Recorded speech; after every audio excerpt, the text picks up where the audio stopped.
దేశవ్యాప్తంగా ప్రజలు ఊరుస్తున్న Baahubali conclusion release కి ఇంకా 2 రోజుల ముందే రివ్యూ రావడం ఏంటి అని అనుమానం కలగడం సహజమే. కానీ ఉమేర్ సంధు అనే సినీ విశ్లేషకుడు ముందుగానే రాజమౌళి చిక్కిన శిల్పానికి చిన్న రివ్యూ రాశారు. ఆసియా సినిమాలకు మార్కెటింగ్ ఎక్స్పర్ట్ గా పేరుగాంచిన Umer UAE censor board member గా పనిచేస్తున్నారు. ఈ విధంగా బాహుబలి 2ని చూసే అవకాశం దక్కించుకున్నారు. సినిమా చూసిన ఆనందాన్ని రివ్యూ రూపంలో పంచుకున్నారు.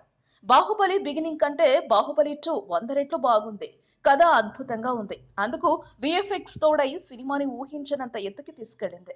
సినీ చరిత్రలో బాహుబలి కన్క్లూజన్ మరో కలెక్షన్ల సునామీ సృష్టించడం ఖాయం అని ఫేస్బుక్ లో చెప్పారు. బాహుబలి 2 గురించి పాజిటివ్ టాక్ రావడంతో ప్రభాస్ అభిమానులు ఆనందం వ్యక్తం చేశారు. ఈ వీడియోపై మీ విలువైన కామెంట్స్ ని మాతో షేర్ చేసుకోండి. అండ్ ఇంకో విషయం, సబ్స్క్రైబ్ చేయడం మర్చిపోకండి.